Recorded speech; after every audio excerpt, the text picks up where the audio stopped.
अपनी पत्नी रमा जी को आईसीयू वार्ड में भर्ती देख आनंद जी का बुरा हाल हो रहा था।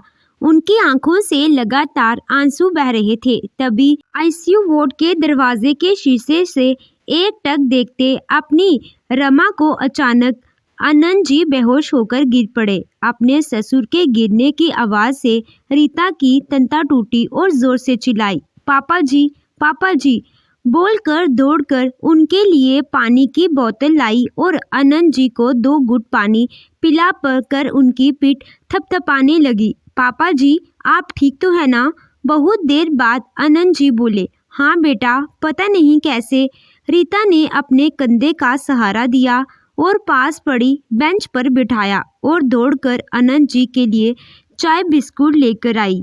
पापा जी, प्लीज थोड़ी सी चाय पी लीजिए, सुबह से आपने कुछ नहीं खाया है। नहीं बहू, जब तक तेरी सास दोबारा मेरे साथ बैठकर चाय नहीं पिएगी तब तक मैं ये चाय नहीं पीऊंगा। अब उसके हाथ की चाय की आदत पड़ गई है। बहू, तू पी ले बेटा, ऐसे समय में तेरा ज़्यादा देर भूखा रहना अच्छा नहीं है। पापा जी, जब तक आप कुछ नहीं खाएंगे मेरे हलक से एक निवाला भी नीचे नहीं उतरेगा।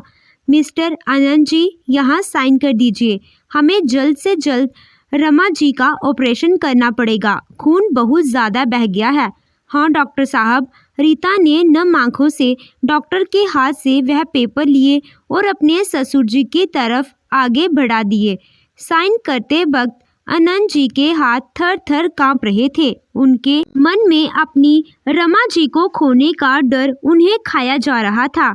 अभी 4 महीने पहले ही उन्होंने अपने छोटे बेटे को इस दुनिया से रुखसत होते हुए देखा था। बड़ी मुश्किल से खुद को उस वक्त संभाल पाए थे, लेकिन अब रमा जी ने भी अगर उनका बीच मझधार में साथ छोड़ दिया तो वह अपनी बहू और उसके होने वाले बच्चे को अकेले कैसे संभालेंगे।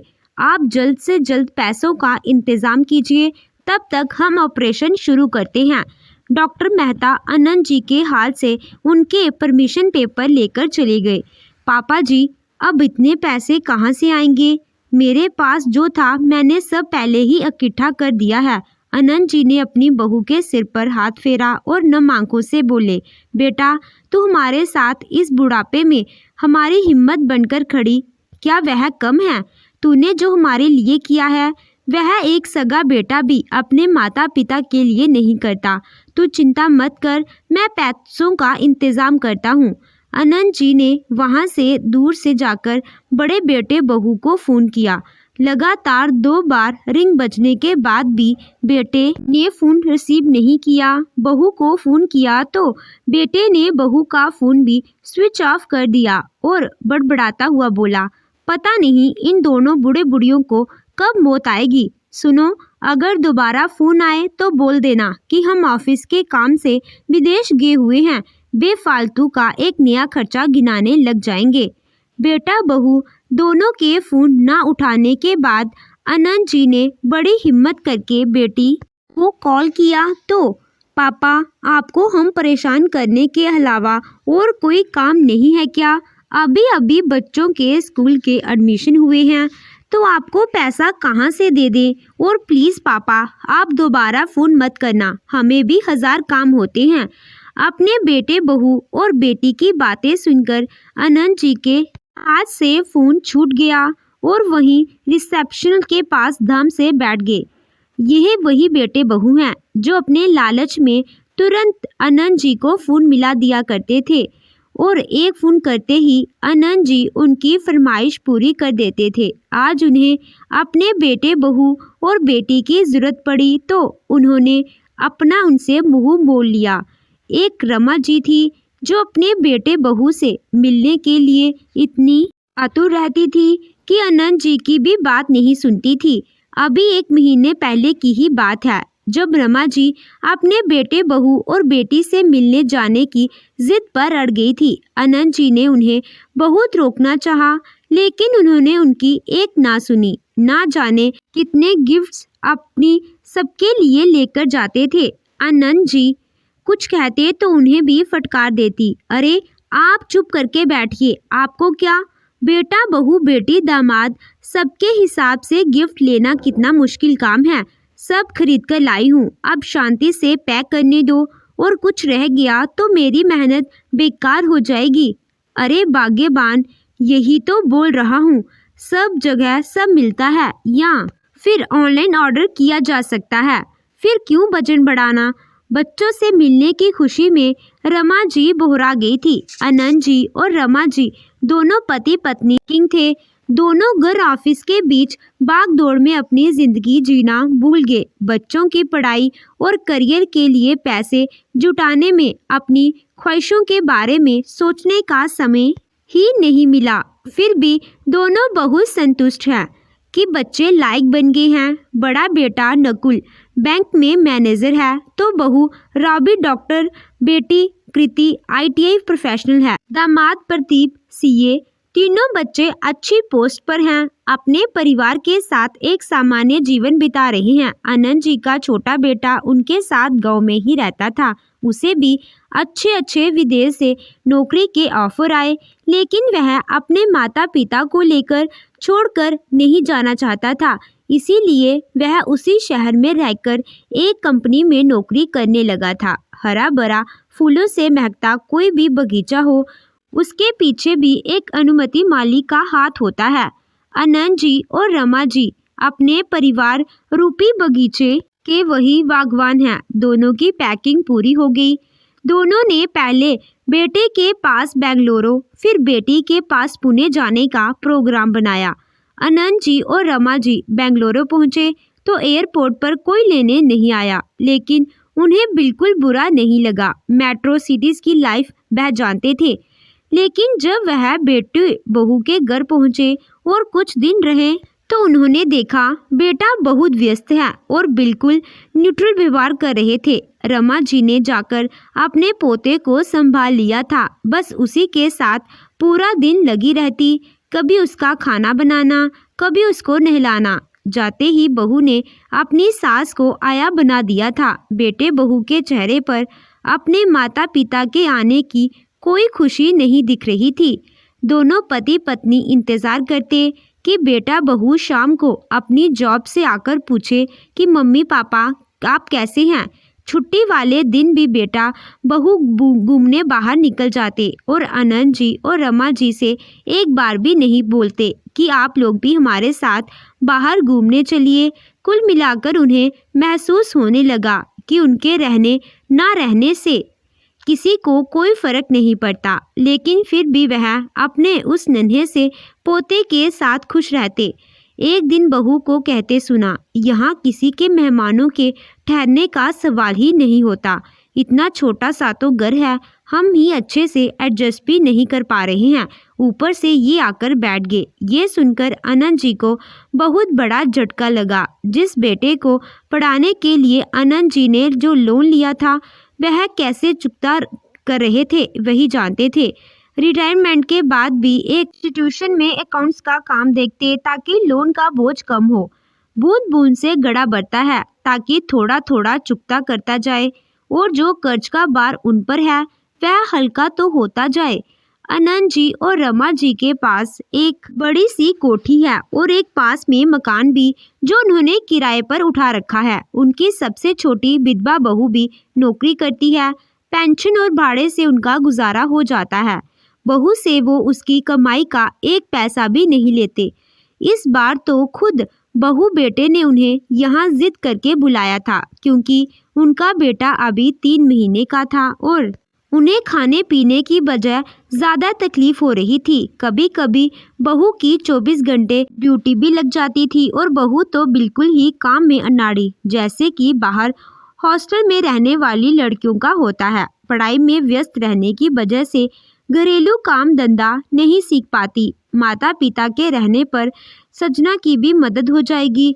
यह सोचकर बेटे ने अपने माता पिता को अपने पास बुलाया था, लेकिन एक दिन अचानक ऑटो दरवाजे पर आकर रुका। उसमें एसी और वॉशिंग मशीन देखकर आनंद जी आश्चर्यचकित थे और सोचने लगे यह किसका सामान है। सोच रहे थे कि लोग उसको घर के अंदर सामान लाने लगे।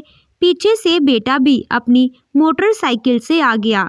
मशीन वाली सब सेट करके चले गए तो आनंद जी अपने बेटे की तरफ प्रश्न भरी नजरों से देखने लगे। मम्मी पापा कल मेरे सास ससुर आ रही हैं, 1 महीने भर रहेंगे। गर्मी बढ़ रही है इसीलिए एसी मशीन लगवा दिया है ताकि उन्हें परेशानी ना हो, इसीलिए उन्हें कपड़े धोने में भी कोई तकलीफ ना होगी। और आप दोनों का मैंने टिकट दीदी के पास कटवा दिया है। आप तो जानती हैं घर कितना छोटा है, सभी एक साथ नहीं रह सकते, कहकर बेटा वहां से चला गया। दोनों पति पत्नी ऐसे हो गए जैसे काटो तो खू नहीं। सास ससुर का मान मर्यादा करना बहुत अच्छी बात है, पर अपने आप को एक अच्छा दामाद साबित करने के लिए माता पिता के स्थान को इतना गिराना या महत्वहीन समझना क्या जरूरी था? आनंद जी सोचने लगे कि रमा जी पूरे दिन तक काम करती हैं। कई बार तो उसके बच्चे के कपड़े धोती तो सागर को अपनी माँ की तकलीफ नजर नहीं आई और बिना कुछ पूछे ही बेटी के पास का टिकट कटवा दिया। सच में क्या बेटा शादी के बाद पराया हो गया? क्या इसी दिन के लिए बच्चों को माँ बाप जन्म देते हैं, उन्हें बड़ा करते हैं ताकि वह काबिल बन जाने पर उनके मान सम्मान पर चोट पहुँचाए? क्या उनका कोई अपना स्वाभिमान और आत्म सम्मान नहीं बचता? रात भर रमा जी रोते रही और आनंद जी भी गुमसुम बैठे रहे। बेटा ने सास ससुर के आने की बात बताई तो वह खुद ही घर की परिस्थिति समझकर खुशी खुशी यहाँ से निकल पड़े। कई घंटों के सफर के बाद बेटी के पास पहुँचे। यह क्या मम्मी पापा, ऐसे अचानक कौन आता है? बेटा हमें लगा हम तुम्हें सरप्राइज देंगे। क्या मम्मा, आपने तो शौक दे दिया। मम्मी पापा आप बुरा मत मानिएगा, पर आज रात होटल रुक जाइए आप दोनों। प्रदीप और मेरे दोस्त के साथ आज पार्टी है। बेटा तुम्हारा तो इतना बड़ा घर है, इतनी रात में हम लोग कहाँ जाएंगे? किसी भी एक कमरे में रुक जाएंगे। आनंद जी का स्वर नम हो गया था तो रमा जी ने उनका हाथ थामा और वहाँ से चलने के लिए कहा। सॉरी मम्मी, प्रदीप के दोस्त की बैचलर पार्टी है, सब दोस्तों ने हमारे घर ही सेलिब्रेट करने का प्लान बनाया है। सारे कमरे एक्यूपाइड रहेंगे, सारी रात तेज म्यूजिक, डांस और वाइन चलेगी। आपको इस माहौल की आदत नहीं, इसीलिए कह रही हूँ आज रात की बात है, आप किसी होटल में रुक जाइए, सुबह मैं खुद आपको लेने आ जाऊंगी। दोनों पति पत्नी बेटी के व्यवहार से बहुत आहत हुए और सोसाइटी के पार्क में बेंच पर सम्मान के साथ बैठे पति पत्नी आपस में बतियाने लगे। हमारी परवरिश में कहाँ कमी रह गई? नौकरी पैसे वाले होकर ही बच्चों को कभी नज़रअंदाज नहीं किया। कितने भी थके हुए होते हैं उनके लिए ज़रूर समय निकालते थे। यहाँ तो उनके फ़ोन उनके बच्चों और माता पिता से ज़्यादा ज़रूरी हो गए हैं। उस वक्त एक सरकारी क्वार्टर के 2 कमरे के मकान में अम्मा बाबूजी और बच्चों के साथ सारी जिंदगी निकाल दी थी। आज 5 कमरों के मकान में रह रही बेटी के पास एक कमरा मेहमान की तरह आए माता पिता के लिए नहीं है। चलिए जी अपने घर चलते हैं, वैसे भी बहू हमारा इंतजार कर रही है, बच्चों के व्यवहार से मन दुखी नहीं करते। इस बात की तसल्ली तो है कि हम उनके मोहताज नहीं हैं, यानी छोटी बहू तो हमारा बहुत मान सम्मान करती है। बेटी और दामाद के लिए लाई मिठाइयाँ उन्होंने गार्ड रूम में छोड़ दी और वहाँ से नम आंखों से चल दिए। घर लौटकर रमा जी ज़्यादातर बीमार रहने लगी थी और एक दिन सीढ़ियों से उनका पैर फिसला और उनके सिर में बहुत ज़्यादा चोटें आई। बाबूजी देखिए पैसों का इंतज़ाम हो गया है। सामने सब्जी दूध वाले और भी सब खड़े थे जिन्होंने आपस में पैसा इकट्ठा करके आनंद जी के हाथ में पकड़ा दिया। ये वही लोग थे जिन्हें अक्सर रमा जी डांटती फटकारती रहती थी और आनंद जी और बहू को भी नसीहत देती रहती थी। आप लोगों ने ही इनको सिर पर चढ़ा रखा है। क्यों जी, क्या नशा मिलता है आपको इस तरह से वॉचमैन, माली, ड्राइवर सबसे घुल मिल कर बात करने का? वह आपके रिश्तेदार थोड़ी हैं जो जब देखो आप उनकी मदद के लिए मैदान में कूद पड़ते हैं। अरे भाग्यवान, कहाँ लिखा है कि सिर्फ रिश्तेदारों से ही घुल मिलकर बात करना चाहिए? उनकी मदद करनी चाहिए। इन सब से साथ हमारा खून का रिश्ता ना सही दिलों का रिश्ता है, या यूं कह लो इंसानियत का रिश्ता है। रिश्ता चाहे जो भी हो, उसमें नफ़ा नुकसान के ज़रिए इसे देखकर कभी सौदेबाजी नहीं करनी चाहिए। क्या पता कौन किस वक्त किस रूप में हमारी मदद करने आ जाए। और बहू मैंने सुबह अपनी आंखों से तुम्हें देखा कि ऑफिस जाने से पहले कैसे दूध वालों की पैसे से मदद कर रही थी। माँ जी, किसी की थोड़ी सी मदद करने से कौन सा नुकसान हो जाता है। फिर जब उनके हाथों में पैसा आता है वह वापस भी तो कर देते हैं या महीने के हिसाब में कटवा देते हैं। यह लोग 2 वक्त की रोटी के लिए मेहनत करते हैं, कोई कोठी बंगला बनाने के लिए नहीं। बेचारे हमें पर हमारे पैसे लेकर कहाँ जाएंगे। हमें भी तो इन लोगों के बीच रहना है। अब किसी की बीमारी, किसी के बच्चे की फीस बढ़ाई के कारण ज़रूरत पड़ जाती है। इन लोगों को भी तो हमसे ही उम्मीद है ना। माँ जी, गुस्से में रमा जी ससुर बहू की बातें सुनकर बड़बड़ाती रह जाती। तुम दोनों मेरी बात मानने की बजाय मुझे ही ज्ञान देने लग जाते हो। चलो अब दोनों हाथ धो लो और अपना खाना खाओ। खाना खाते वक्त भी रमा जी अपने पति पर चिल्लाते हुए बोली, वह जो तुम सब्जी वाले की हिमायती बनते हो ना, वह बंद कर दो। तुम्हें क्या लगता है कि वह बाजार से 5-10 कम दाम लाकर हमें सब्जी देकर नुकसान उठाती होगी? नहीं, तुम्हें बड़ी चिंता रहती है सबकी। जब मैं घर के बाहर दरवाजे पर बिठाकर उससे सब्जी लेती हूँ तो तुम कहती हो कि अंदर हॉल में बिठा लो, बेचारी थोड़ी देर तो ठंडी हवा में रह लेगी। ऊपर से शरबत का गिलास भी पकड़ा देते हो। पूरी तरह से में रहती है, वह कोई नुकसान नहीं उठाती।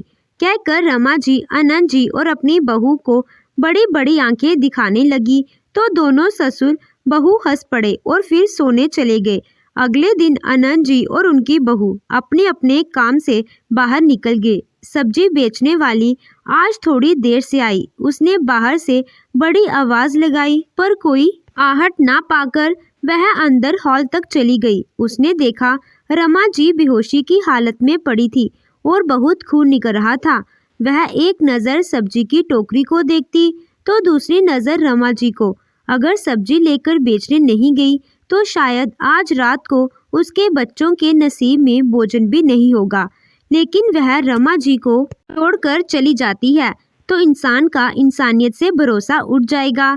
इतना अपनापन और सहयोग मिलता है उसे इस घर के मालिक से। उसने अपनी सब्जी का टोकरा छोड़ा और रमा जी को अस्पताल लेकर पहुंच गई। वहां पर उसने आनंद जी और उनकी बहू को फोन करवाया। दोनों हड़बड़ाहट में वहां पहुंचे थे। आनंद जी ने सारे ऑपरेशन के पैसे जमा किए। ऑपरेशन सक्सेसफुल हुआ।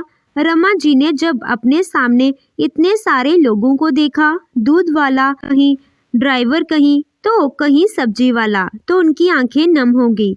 आनंद जी ने कहा, देखो भाग्यवान, तुम उम्र भर किसी की मदद को सिर्फ नफा नुकसान का जरिया से देखती रही। यह सब्जी वाली जिसके घर में आज चौका भी नहीं जलेगा, अगर वह अपना नफा के बारे में सोचती तो तुम आज शायद। रमा जी अपने पति को फटकारते हुए बोली, अब मुझे ज्ञान देना बंद करो और सब्जी वाले घर खाने का बंदोबस्त करके आओ। ये अच्छी तरह मुझे समझ आ गया। और तभी वहाँ का माहौल एकदम से हंसी से गुलजार हो गया था। कुछ दिनों बाद आनंद जी और अपनी बहू की सेवा से रमा जी बिल्कुल ठीक हो गई। लेकिन आनंद जी की आंखों से अब नींद दूर होने लगी थी। उनके दिमाग में बहुत कुछ उथल पुथल चल रहा था। एक दिन उन्होंने अपने दोस्त विकास जी को फोन करके बुलवाया और अपनी लाखों की कोठी अपनी बहू के नाम कर दी। बल्कि बहू ने सारी जायदाद खुद अकेले के नाम करने से बहुत मना किया था। पर आनंद जी बोले, बेटा, तूने आज तक एक बेटे का फर्ज निभाया है, अब हमें असल में एक माता पिता का फर्ज निभाने दे। पास बैठी रमा जी भी बोली, हाँ बहू, सही कह रहे हैं तुम्हारे ससुर जी। कहते हुए तीनों की आंखें नम हो गई। 5 महीने बाद रीता ने एक चांद से बेटे को जन्म दिया। आनंद जी और रमा जी का तो ऐसा लग रहा जैसे उनका बेटा ही वापस आ गया हो। इतने महीने बाद फिर से घर में खुशी का माहौल छा गया था। पूरे दिन दोनों छोटे बच्चे को उठाए फिरते।